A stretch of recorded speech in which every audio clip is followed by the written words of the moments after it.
Hello, and welcome to Silent Driving Lessons. This is the Knowing Your Traffic Signs series. Why know your traffic signs? Traffic signs play a vital role in directing, informing and controlling road users' behavior in an effort to make the roads as safe as possible for everyone. This makes a knowledge of traffic signs essential, not just for new drivers or riders needing to pass their theory test, but for all road users, including experienced professional drivers. Keeping up to date. We live in times of change. Society, technology and the economy all play their part in changing the way we travel.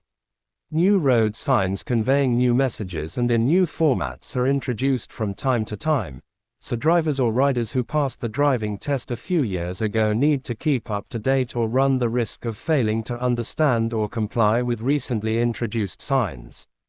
A few examples of events that called for new signs include Britain's first motorway, Pelican crossings, reintroduction of trams, advanced stop lines, vehicle-activated signs, active traffic management. Having experience is all very well, but it's not enough if your knowledge is out of date.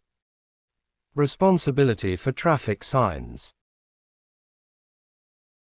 Responsibility for the road network in the UK is split among the Highways Agency in England, the Welsh Assembly Government in Wales, the Scottish Executive in Scotland, and local or regional highway authorities.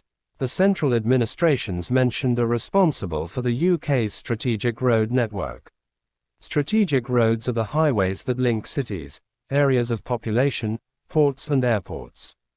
Most motorways and some roads are strategic roads.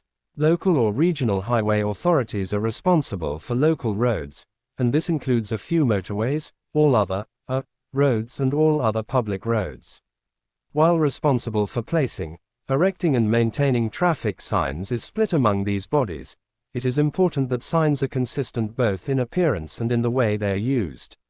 To ensure that the UK has a uniform traffic signing system, signs must conform to the designs prescribed in the Traffic Signs Regulations and General Direction, although some signs may have been specially authorized by the Secretary of State.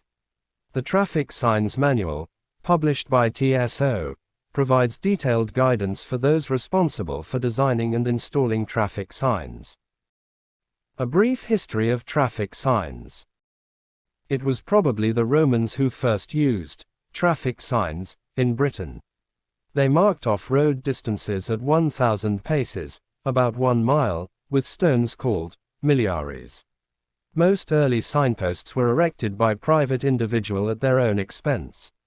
A law passed in 1648 required each parish to place guideposts at its crossroads, but it was not until after the General Turnpike Act 1773 that these guideposts, or fingerposts, became more common. During the second half of the 19th century, bicycles became more popular. Steep hills and sharp bends were very dangerous for early cyclists, and danger and caution signs were erected at the top of steep hills. Signs showing skull and crossbones were erected at the most dangerous places. Local authorities and cycling organizations installed an estimated 4,000 warning signs. The year 1896 heralded the era of the motor car, and some motoring associations took up the business of placing signs.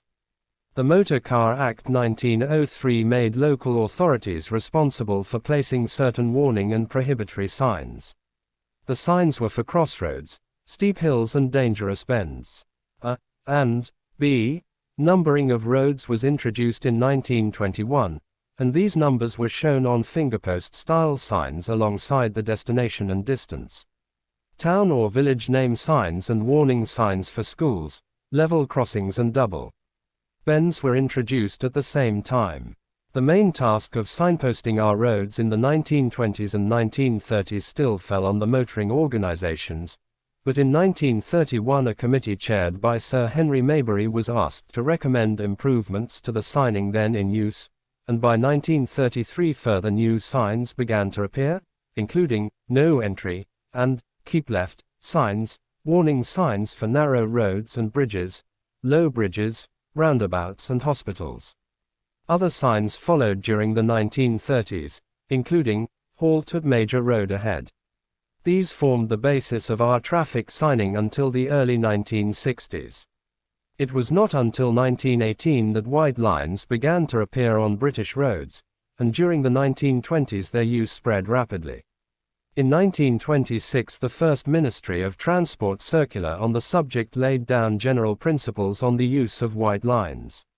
In the 1930s, white lines were used as stop lines at road junctions controlled by either police or traffic lights. Reflecting road studs, often referred to as cat's eyes, first came into use in 1934. By 1944, white lines were also being used to indicate traffic lanes and define the boundary of the main carriageway at entrances to side roads and lay-bys, and in conjunction with halt signs.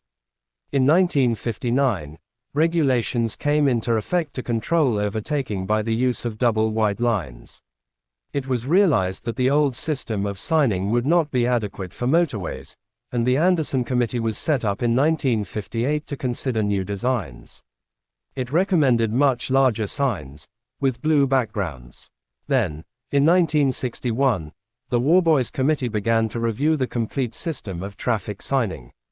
It concluded that the UK should adopt the main principles of the European system, with the message expressed as a symbol within a red triangle, for warning signs, or a red circle, for prohibitions. Work began on the conversion of British signs in 1965, and this is still the basic system we use today. Later developments include the use of yellow box markings at busy road junctions, special signs and road markings at pedestrian crossings, mini roundabouts and bus lanes. Regulations published in 1994 included new regulatory and warning signs and simplified the yellow line system of waiting restrictions that was originally introduced in the 1950s. Further regulations were published in 2002. More use is being made of new technology to provide better information to drivers on hazards, delays and diversions. The future will undoubtedly see more developments in traffic signing to keep pace with the changing traffic demands on our roads. Thanks for watching. Please like and subscribe.